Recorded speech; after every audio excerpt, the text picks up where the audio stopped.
Last week we started north, way north, as far north as you could go in the American League East. This week we bring it all the way as far south as you can go. We go to the Gulf area. Tampa Bay is our destination on this edition of Pod on Lansdowne, and we are pleased to be joined once again for, we were saying off camera, what's this, like the third or fourth time you've done this? It's been a couple of times at this point, which is good. It's nice to have retention and repetition. Couple time guest Alex Murphy of the Raise the Roof podcast. Great program, what they're doing down there for the Rays as they look to be back under the roof in 2026 and maybe beyond. I don't know. We don't have to go into the future ballpark talk. I mean, we can if we want. We can put it on ice. Maybe we talk about that a little bit later. But for the time being, Alex, it's great to have you back on, man. Thanks for joining us again.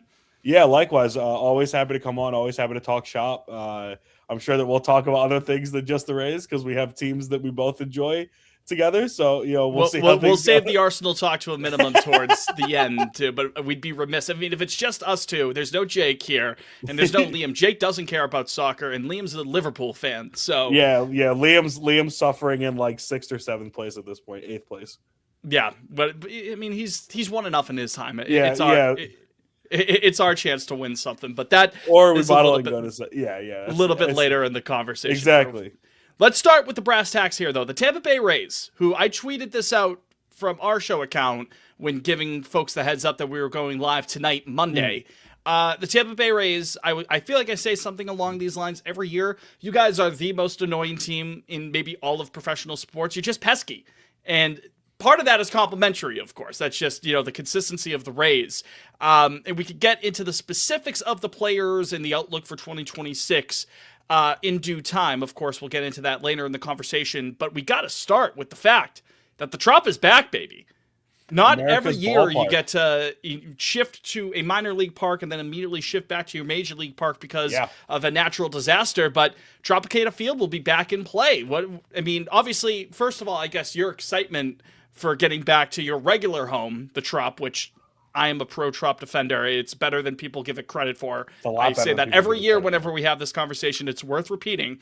But your excitement to see the Rays back at the Trop, and then B, are there any other kind of underlying ballpark factors that people might have to take into account when analyzing this team? Because, you look at some of the numbers from Steinbrenner Field. Do those carry over back into the Trop? What can people expect with that? Two-pronged question. Yeah, so first thing, I'm so happy that the Rays are back. You could tell, and I know Kevin Cash just talked about, I think he just did an interview on like MLB Network Radio where he was like, we really appreciated the Yankees for giving us the opportunity, but it wasn't home. And like everyone on the team knew that. Everyone in the stands knew that, media, whomever it might be. They all knew that it wasn't home, but it was as close to home as you can get. And now with the whole new stadium thing, home might literally be like 100 yards away from where home was last year, which would be hilarious if the Rays find a way to like boa constrictor style just envelop the Yankees in that area. But that's not for now. But like in the general sense, the return to Tropicana Field, it was coming at some point. I thought they were going to be able to do it within the time frame that they had, and then I quickly realized that probably wasn't going to be the case to get it ready for 25. They needed as much time as possible to be able to get things ready. And new ownership, and this is also an important thing, we're now talking about a Rays team that is no longer owned by Sue Sternberg. So completely new coming into this season. And the investment, at least from this current ownership group, into getting the Trop ready. I know that there's a bunch of premium areas that they put out, like we put out some renderings for. I'm probably never stepping foot in any of those places because I don't have money like that. But like those who have bread and want to go there, I believe that they're footing the bill for all of the private, I guess not private, but like club sections. And that's any stadium now. They knock out more of the general seats to get more money through the like the suites and whatnot. You're right. Well, yeah, but they're like footing the bill to renovate a bunch of things that were already there and make them nicer, even though they're only going to be there for a couple of years. Like the lease of the Trop, because it got extended a year, it was a 30-year lease from 1998 for them to play there for 30 years, not for them to be there for 30 years. So playing there for 30 years means that because they didn't play last year, a year gets tacked on. So it's now up until the end of 28, of which the lease for the Rays in Tropicana Field and the city of St. Petersburg exists. But they put a lot of work into like making the stadium look nicer. It already looks like it's going to be brighter, which is really, really good. I understand it's a roof, but like a lot of the, it's just the fact that it's going to be brighter and there's going to be great. Having gone to 4 straight games at Steinbrenner last season, the Florida weather in June even is like Hades. Yeah. Like it is, having experienced both. Hot, sticky. Oh my God. It was, I mean, I remember the one game because there was just like a monsoon that came. There was one of those Florida showers that went through for like 20 minutes and then dissipated. And the skies completely open up, and it's like torrential downpour. Then it's fine. Like and then later. So then it was fine, but it was really muggy the rest of the game. I wore like, I have a Tropicana field shirt because the Rays sell those and they're great and I love them. But I literally sweated through the entire shirt and it was maybe like 75 degrees outside. So I was like, that plus 100% humidity in Florida is apparently that sort of vibe. But like that in itself is going to be so nice for them to be back inside. And I think that's going to change things as well, because you go from a non-climate controlled venue, one that has jet streams and wind patterns all over the place. Somehow they did not have any rainouts last season, which is probably one of the more miraculous things that you could say. Yeah, when you have 81 chances down there in the Gulf area of Florida. Yeah, you would think even just, okay, 1 or 2, even if it's not like 20 of them, but even that's actually, I actually don't think I realized that they didn't have any rainouts. That is miraculous. They didn't have one. Wow. I mean, they had rain delays, but no rainouts, which is incredible. So like the fact that they were able to get through that without that point, and I know that they front loaded the schedule, so they had a bunch of games in like April and May when it was a lot nicer, even into June as it got a little bit worse, but not as much in July and August. They tried to do their best to avoid it, but they did a really good job at it. But now, like rain, they won't have to deal with, 90 plus degree temperatures. They won't have to deal with the jet stream and all that stuff they won't have to deal with. So that's going to benefit guys, because I know that a bunch of homers that maybe would have been homers at the Trop weren't homers this time around, just due to how just how the situation was with the again, I mean, just having elements and wind like that creates a lot of different situations for teams, but and especially for them, and both teams on a day had to deal with it. But now that they're in a climate controlled setting, I think Junior didn't honestly have as much success in terms of I don't think Junior had as much success in terms of homers at home, but he had way more success of homers on the road. Yeah, everything at the end of the day for Junior still looked good. I mean, that kid's a monster. Yeah, but like, I mean, looking at that, now he's going to benefit. Hopefully he's going to benefit from whatever the jet stream is going to look like inside of Tropicana Field, a climate-controlled venue. I know that pitchers are going to benefit greatly. I mean, even though the Rays traded Shane Baz in the offseason, his numbers at home were horrible because of the fact that, he was able to kind of curate his game towards what Tropicana Field was like, as opposed to what Steinbrenner was like. And not just because of the inside part, but because of the dimensions too. So he was getting burned by homers left, right, and center. Now, I don't know if he's going to be that much better in Baltimore, but still, that same idea of like pitchers kind of catering their pitching style towards being in an indoor venue half the year versus now having to change that and cater it towards, an outdoor venue. Like, I remember there was a thing on Ryan Pepio, who was last year's opening day starter. He'll probably be a 2 or 3 this season. He sweated through like 4 jerseys a game or something like that at like a normal home start. Like he was under he was under any sort of fan necessary.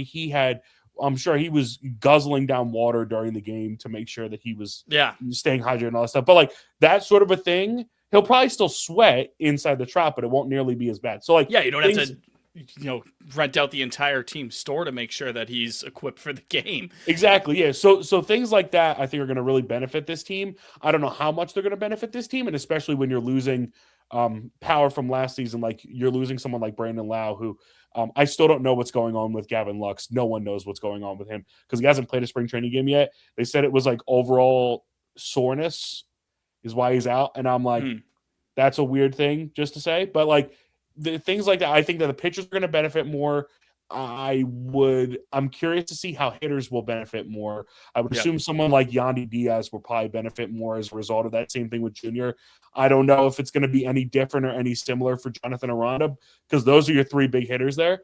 But overall, I would say it's going to be more impactful for the pitchers for sure than it is the hitters, because you have different dimensions and also climate controlled versus the jet stream and everything like that going on at Steinbrenner. Right. We can go more into the actual specifics of the roster, both the position players and the pitching staff as well. But Zoidberger in the chat, youtube.com/@on Lansdowne, asked, did you get a chance to buy a piece of the Trop roof from their merch store alongside with the shirt? So I did not. I know exactly what he's talking about. There was that like weird thing. I think it was like, who's the guy who covers the Yankees for MLB.com? I'm blanking on his name, but him or one of the guys from the Yankees co-covers the Yankees. And I should know his name. I don't know why. Someone might know in the chat in a second. Yeah. But they put out a tweet saying that like the Rays are literally selling pieces of the roof. Now I actually have a piece of the roof from someone that sent it to me. Someone got a giant piece and they created a bunch of Trop keychains and put like the coordinates of the Trop on like a little piece of it. So I had that, and then the keychain broke. So I still have the piece. It's just like in a lanyard of mine, but I still have, but it's like very small. But it is like, to think about that 5 years ago and be like, you're going to own a piece of the roof of Tropicana Field one day. Like the vibes. It's like when you go into a bar and they have a little piece of the Berlin Wall in there or something like that. Yeah, it's a weird. I mean, having gone to school in the DC area, the museum, which doesn't exist anymore, which is kind of hilarious. The museum was great. It was very fascinating. The museum was great. It had the largest section of the Berlin Wall anywhere outside of Germany. Wow. So like it had it there, and like, you know, you could see it, but like it's weird that I'm like, I have a piece of this thing that I should not have. And also I think it's kind of a, I don't want to put the city and the county on blast and stuff like that, but that roof was bound to do something at some point. Like it was kind of something like this sort of issue was overdue. It just so happened to be a massive hurricane that did it in, but it was just a matter of time. Yeah, I mean, I think they said whatever the lifespan of the roof was, the actual pieces of it, or the panels was like, I think it was like 10 to 15 years past its expiration date, whatever that might be. Or like the lifespan of when it should have been replaced. So, I mean, it would have been nice if that wasn't the way that it was, you know, that such things happen, but I can't help what it is. Yeah. Going into the roster itself, though, the actual brass tacks of the 2026 Tampa Bay Rays, they're in a weird spot, I feel, Alex, from the outside being in. You mentioned a couple of key hitters. Obviously, Junior Caminero is all-star caliber, huge power. Very happy to have him in a keeper fantasy baseball league. Yandy Diaz, known for getting on base. Aranda, pretty impressive stuff that he's demonstrated over the last couple of seasons. I do like him as a hitter. Outside of that, though, it's a bit of a weird cast of characters, I feel, this year. I mean, you got someone like Cedric Mullins coming in from Baltimore and New York after he kind of faltered a bit. Well, not a bit, a lot with the Mets, I should say, but gets a fresh start here with the Rays. How confident are you feeling, or unconfident are you feeling with the Rays lineup going into the season? Yeah, I don't know how to feel about it because, again, outside, like, even with someone like Mullins, who is a former All-Star who's hit 30-plus homers in a season before, you're not I mean, even he's kind of a question mark because of what happened last season. So like the three proven guys that you have in your lineup is Junior, Aranda, and Yandy. All three of those guys are all-star players.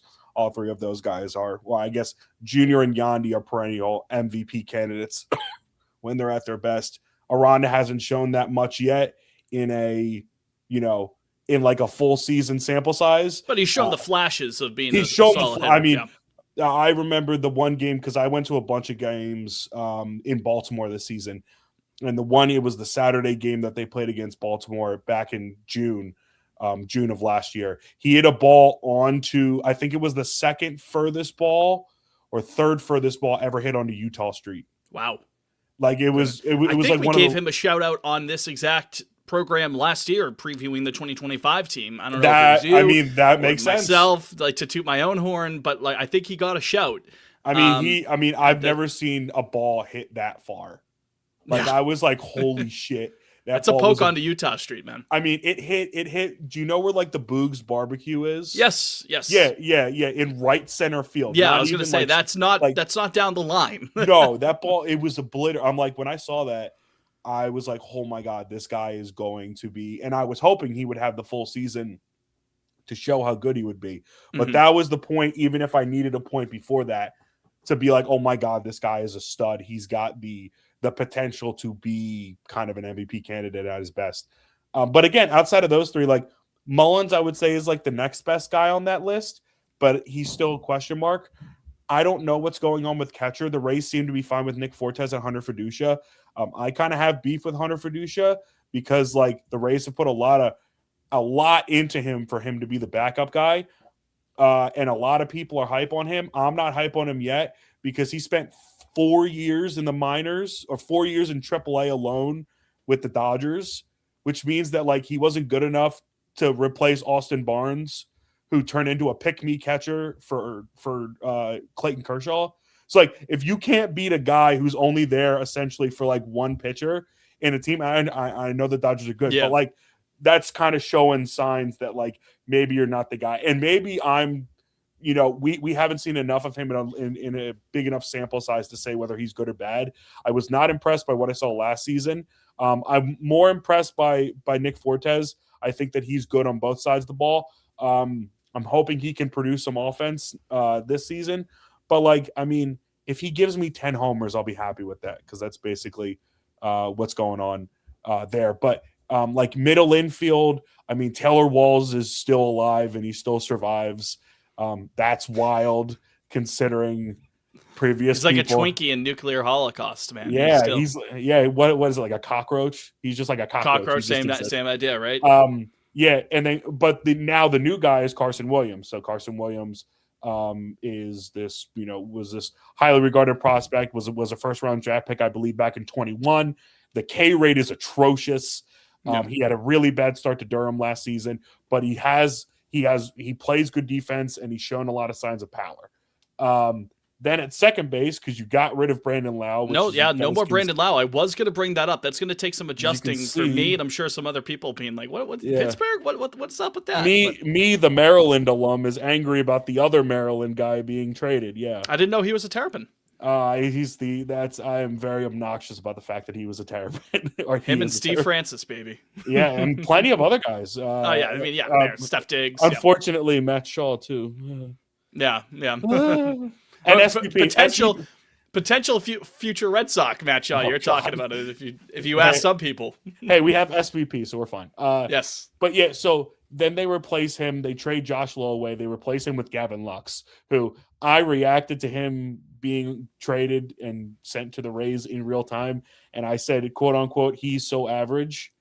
Which I think is a 2019. You was like, yes, Gavin Lux, let's go. Yeah, that's number two prospect.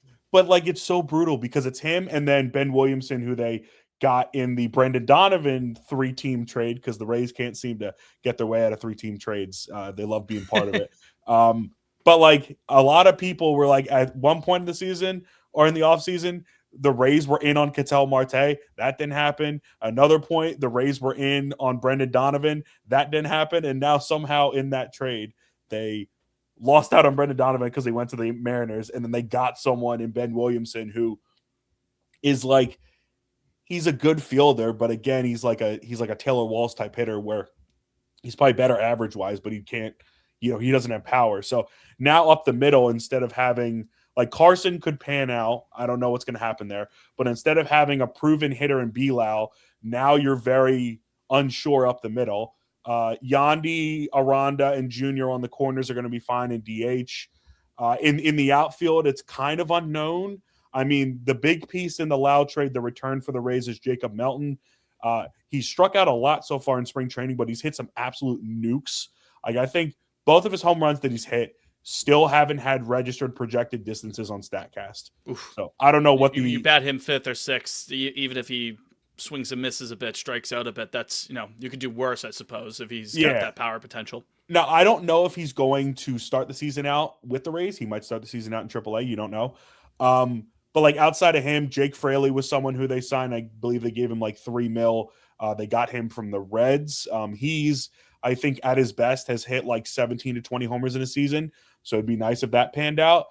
Chandler Simpson is going to be coming back. I would assume that Chandler Simpson is going to be making the opening day roster. That's, speed kills. I was going to say, is he going to play full time? And do I have to draft him for my fantasy teams to get those steals? I don't know if he's going to play full time. The issue is that there's other guys that could kind of plug and play here and there. Like, I think that Johnny DeLuca is going to make the opening day roster. Sure. He looked really good. And he didn't hit any home runs last season, but I think he posted like a 126 OPS plus in whatever small sample size that he had back in, last season. He was kind of destroyed by injuries, but still to have that sort of production there. I mean, it showed a lot of growth from what he did in 24. I think he's going to make the opening day roster. He's a good defender. Again, he's a really good. He's shown that he's a really good hitter, and he's shown at least some flashes so far in spring training that he's good. And then after that point, it's kind of I'm trying to think of like the other guys that would be competing for spots, because they're kind of just like an open field of want someone like Justin Henry Malloy, who they got from the Tigers. He might do something. I don't know what's going to go on there, but like there's other guys that could kind of pop in and out. I mentioned Melton. He's someone that could pop in and out. Like there's probably I don't know, like 8 guys or so that are going to be competing for probably 5 outfield spots. So there's going to be guys that are going to not be there and are going to have to start the season out in AAA. But there's enough quality there. And then on the pitching side of things, to wrap things up quickly, Sugar Shane, if he's not healthy, so that was going to be my follow-up question to go into pitching, to transition. I was going to just ask you straight up, is Shane McClanahan alive? Yeah, I think he's alive. I mean, he was at the stadium. Can we do a wellness check? I mean, he was at the Stadium Series game, so he was loving life there. I know that for sure. That game was great, by the way. I know not for the Boston Bruins fans here, which is our very own Jake Wallinger was there. He said he had a great time at Raymond James. Apparently, I mean, it looked lit. The environment was great. I'm glad that they made it work, and like they went into the, they like went full into the whole Gatsby theme, the Gasparilla theme. I loved it. Yeah. But Shane was there. He's also he apparently just threw 2 innings in like a simulated live BP thing. He's supposed to be making his spring debut tomorrow, is what I was told. I don't know if that's still happening, but I know that that's what I think Mark Topkin said, and maybe Ryan Bass, who's the Rays field reporter, also just like his last full-time season was 23, right? 23 before he got hurt. Yeah, so it's been a while, but I think for now he's fine.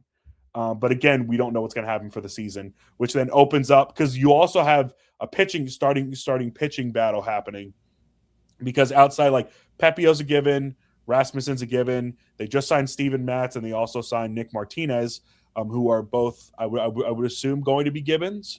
Or you think Matz is going to be stretched back out to a starter? He was a reliever with us. Yeah, that's why. I mean, he could go both.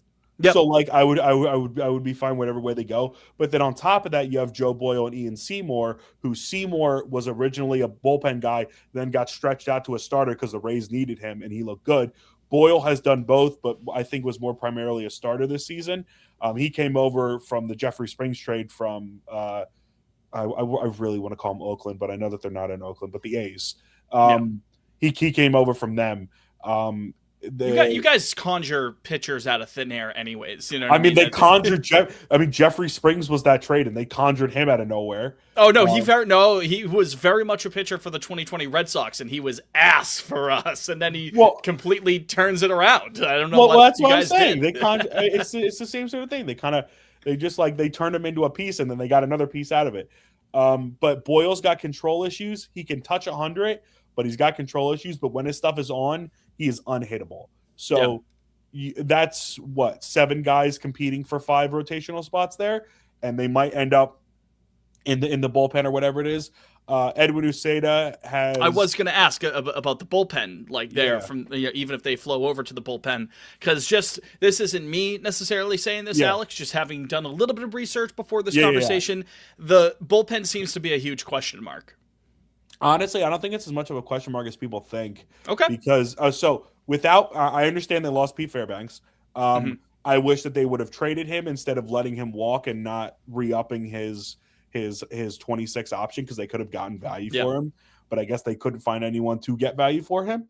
But regardless, you have Edwin Uceda, who apparently has some sort of a cranky shoulder, and I don't know what his deal is coming into the season. I assume that he'll be as good as he can be. But he, at the end of last season, showed glimpses of what he was in 24, which is good. You traded for Griffin Jacks. You traded Taj Bradley for Griffin Jacks. Taj wasn't working out.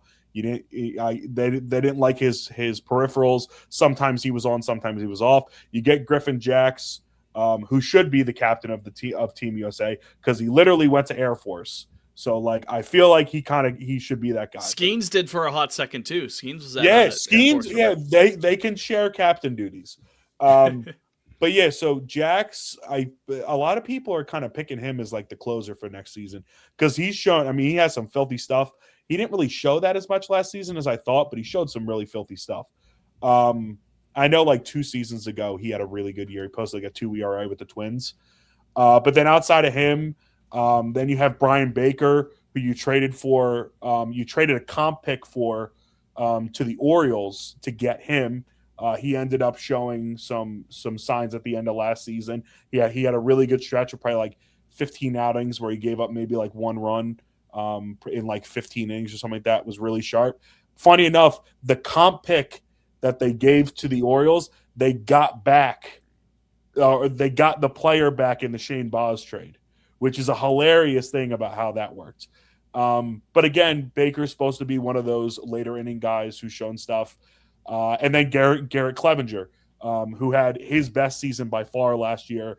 His fastball can touch like high 90s. He's got really good breaking stuff and off-speed pitches. So all those guys combined are kind of like your 4.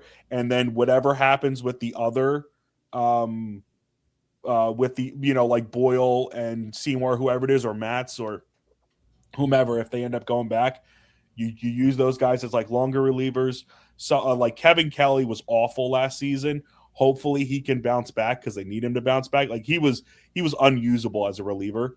But that's another like middle inning guy. Mason Engler is going to be another middle inning guy, I would assume. So you have some pieces, but in the back end of the bullpen, those 4 guys that I mentioned, Jax, Baker, Uceda, and Clevenger are going to be the 4 guys that I think the Rays are going to rely upon most to kind of close games out, and then they'll figure everything out from there. With all that said, Fangraphs, their projection model currently has the Tampa Bay Rays at, do you want to guess? Like 76.5? 81-81. Wow, that is way higher than I thought. Baseball Prospectus, their Pacoda system, do you want to guess what they have you at? I'm going to say the same 76. 81-81. Yeah. What the fuck? 81 and 81, those 2 major projection models have bang average dead on 500 for Tampa Bay this year. I mean, I would be happy with that because I'm expecting them to fight for last place. So that was that was my follow-up question here. Yeah. Realistically speaking, obviously, the best case is winning the World Series after going 162-0. Worst case is that you're picking first in the draft after losing every single game. Hey, we're picking winning second in the draft this year. There you go, right?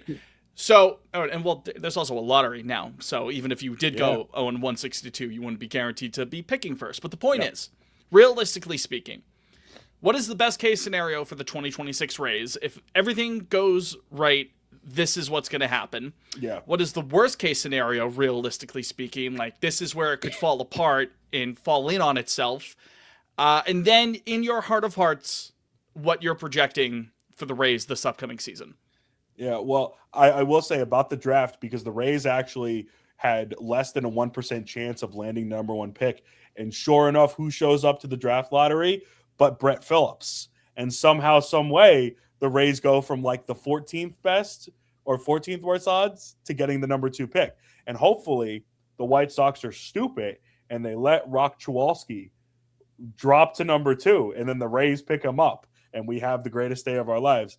But Justin LeBron at Bama is also looking great, and it would be cool to get a LeBron Rays jersey. The Darty jerseys for that, my God. LeBron, the old, like the rainbow font, the Devil Rays LeBron jersey. That would look good. But like that I'm very much looking forward to that. I don't think that this team is going to compete because of how good the AL East is. You have to realize how much improvement all of these teams have had, including the Red Sox. The Red Sox have added some pieces in. The Orioles have added some significant pieces in. The Blue Jays should have won the World Series last year and choked. The Yankees are the Yankees. Like, all four of those teams the Rays are going to be competing against. And sure, they made improvements this year. On the whole, I think that they made improvements. They actually spent a lot more in free agency than I thought, which was like, I mean, they spent like 40 mil, but that compared to a bunch of other teams, they were like middle of the pack. And for them, they ended up getting like 3 or 4 guys out of it. So like, if you can get that much, I mean, for them, that was great because they got Mullins, Fraley, Matz, and Martinez. So like, I mean, they spent and they got what I would assume are quality, or what I would say are quality players. So with all that being said, again, I don't think like best case scenario for them is probably 90 wins and like wild card 2. Worst case scenario is like 70 wins and they finish dead last. And I don't know if they would be able to vie for the number 1 pick again, because I know that there's those weird draft rules about like if you suck enough times, you can't, like the best that you can do is like 10. Yeah, I don't think it would be back to back. Yeah, I also don't know the rules. Yeah, I don't know, but I don't know. We haven't been in this stage before. Since we've done this podcast, we haven't been in this stage as it's a testament to how consistent the Rays have been for the most part. Ever since dropping the devil from their name, they've essentially always at least been lurking in the mix. Oh yeah, I agree. They have, but at the same time, I'm like, ooh, now I can worry about the draft. Now I can feel like what it's like to be like a Wizards fan every year. And I'm like, oh, I don't know if this is the best feeling in the world, but like it's kind of fun. But yeah, I would say so. Like rock bottom is probably like 70 wins. I mean, honestly, like 500, I would be happy with 500 because I thought that they were going to be in like the 76, 78 win area, which is kind of where they've been over the last couple of years. I would be more than happy with 500, which means that like Junior still has a good year. Yanni still has a good year. Shane probably pitches. Rasmussen does as well as he's done before. Like basically setting up for the future is what I want to see. So like guys like Trey Morgan coming up. Hopefully Xavier Isaac comes up. Seeing Theo Gillen make it up to like AA by the end of the season. Carson breaks out and has a good start, like a good first legit season in the big leagues. Guys like that I want to kind of see come through because we're getting to that point now with this team where there needs to be some sort of a turnover. And like now that Junior is a guy and Aranda has shown himself to be a guy, and also someone like Chandler, now you have those pieces that you're starting to put together of like, this is the new young core moving forward. So I would be fine with 81 and 81. Like that would be great. That would be great with me. If things go south and you want to start some sort of a rebuild, come calling to us with Drew Rasmussen. I'll absolutely listen to that because I think Rasmussen has, I think he has a legit claim. He'd be on the very short list of probably the most underrated pitchers in baseball.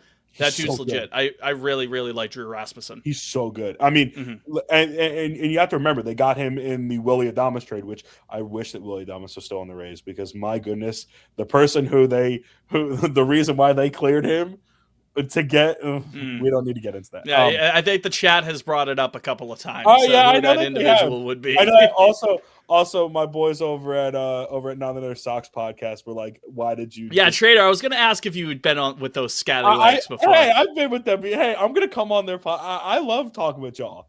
Like I'm not even joking. We love them too. Hey, I love talking shop with everyone. Of course.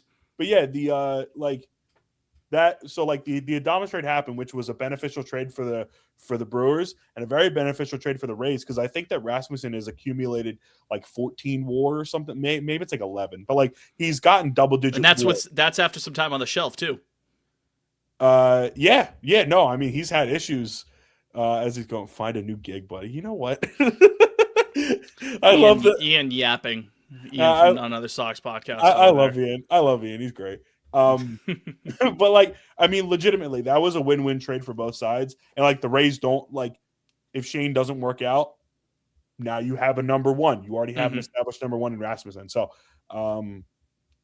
I think that's a positive sign. And he's the opening day starter for the season, which means that like the Rays definitely were not going like, oh, Shane, you can go in there and do it. No, that was not the vibe. No. But yeah, I mean, I think Rasmussen is great. I think that he is definitely an underrated. He's got to be a top 20 pitcher in baseball, right? I'd say so. Like I think that he's proven himself, especially after last season, a career year for him. Getting in the All-Star game, he pitched a career high 150 innings, which I know isn't a lot for a lot of people, but for him, And this day and age, that's about the qualifier that you're looking for, 150. yeah, exactly. Yep. So like he got there. Hopefully he can hit 170 this season, which I think is like what he wants to do. But like that's kind of the goal moving forward. So I'm hoping that he can do that. But yeah, I mean, I love Drew, but like they need to, they would need to get a haul for him because again, he would be your best pitcher. Right. And that's even with Shane because Shane still needs to build up. Like he's your best pitcher going into this season, on for all intents and purposes. Yeah. Two quick things before we wrap it up here. We started talking about the current state of the Trop at the start of the show. For people who may not be aware, any updates on any new ballpark in Tampa now? Just because I'm curious. Yes. So I do want to. Yeah, I'll go into a little bit of detail about what's going on with the new ownership group. I won't try to go too crazy. But the new ownership group. So Stu Sternberg out. He owned the team for 20 seasons. Took it over from Vince Namoli, who was a garbage human being, but he got the Rays and basically blackmailed MLB to get the Rays back in the 90s to get them a team. Stu takes over in 05, has like 4 or 5 different stadium ideas. They all go into the tank because he doesn't want to pay for it. Ends up, ends up selling the team, or basically was forced by Major League Baseball to sell the team because Major League Baseball knows that there is a media market here in Tampa Bay to use. So they want to abuse that media market as much as possible and keep it there without having to move it elsewhere. So in comes Patrick Zalupski and company. He is a real estate developer up in Florida. He's got great connections to current state government, which is great because for those that don't remember, a couple years ago, the Rays had a whole social media post the one game about like gun violence related stuff, which is incredibly important. And then Governor Ron DeSantis pulled a bunch of funding for a potential spring training site in Pasco County, which is in the general area. Very awesome country that we live in. It's great. Very, very cool stuff. Now, because Zalupski and also Ken Babby, who's the new CEO of the team, and Bill Cosgrove, who friends with Zalupski, also is a real estate guy. But I forget if he's the COO or whatever he is. But those are the 3 big guys that are in this. And then there's some other minority owners, including the guy who is the chairman of the Masters, which is sick. But that's another story from the day. So, Zalupski, really good ties with DeSantis, good vibes for the Rays because now DeSantis is like fully in on it.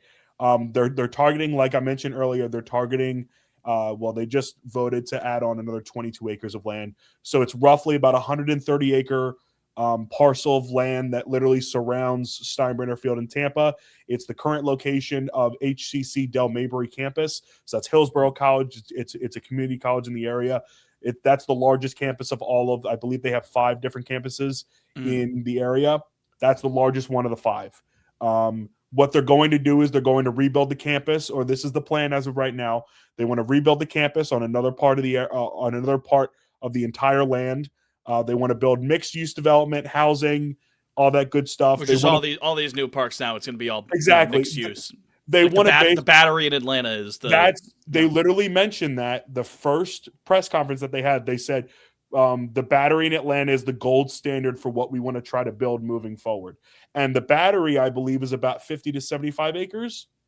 This one is 130. So you're basically doubling the size of this. Mm-hmm. So it's a pretty massive investment. The stadium, which they already put out renderings for, all AI.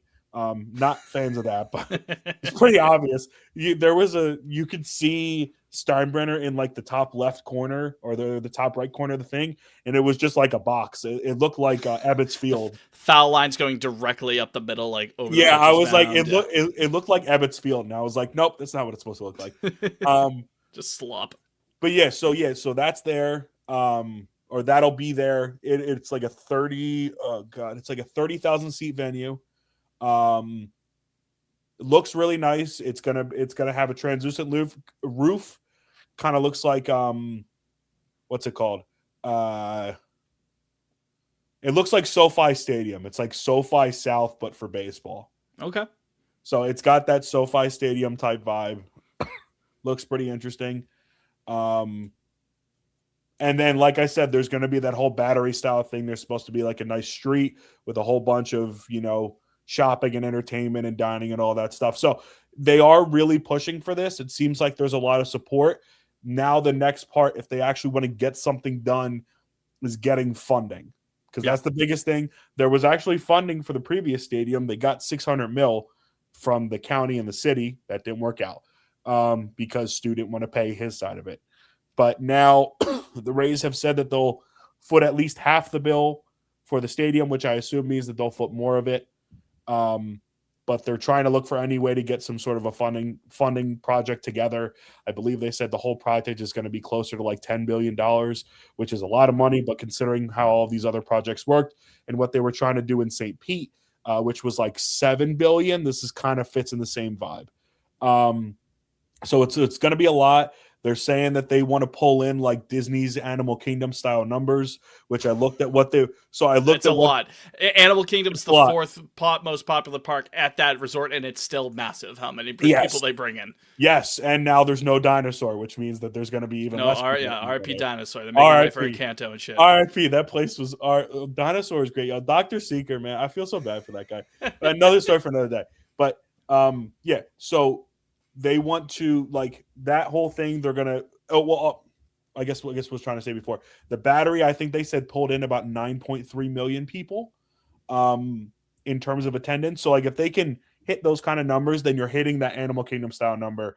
I don't think like I kind of equated it to like what Disney Springs is. It's not going to be that ambitious of a project because that's literally just an entertainment district. But something, on the Disney World property for those who aren't aware, shopping and dining and all that shit. Yeah, I don't know. Like it would be like what kind of exists over by Gillette Stadium. Yeah, Patriot Place.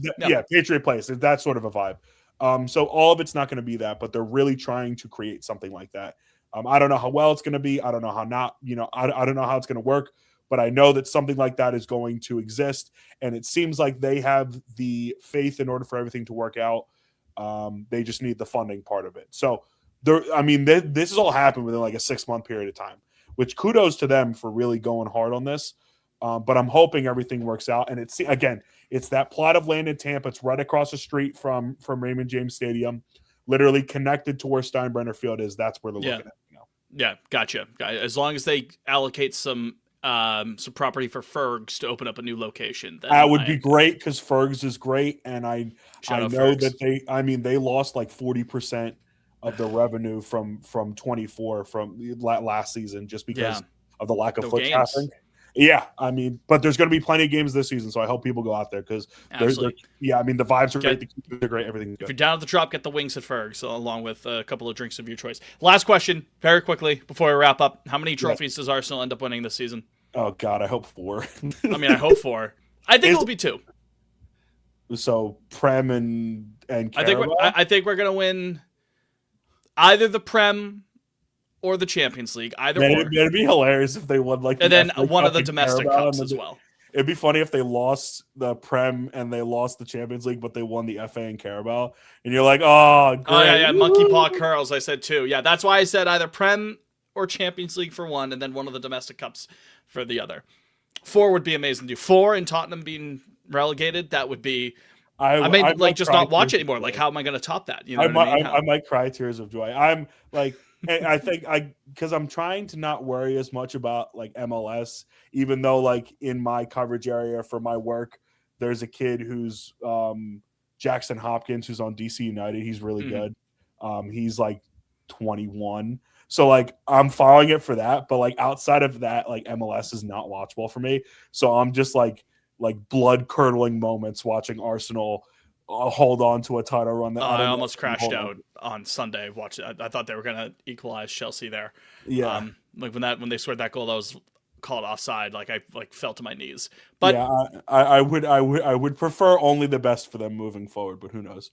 Yeah, Alex, if people want to find more from you, where can they go? Yes, so Raise the Roof. It's Raise the Roof TV on social media, Twitter/X, Instagram, Blue Sky, whatever y'all have. We have a YouTube channel. It's Raise the Roof. We're posting all of our podcast clips there. Speaking of, because I mentioned Brett Phillips earlier, we actually just got him on a podcast. So that was sick. Shit. Yeah, we've had on just this off season.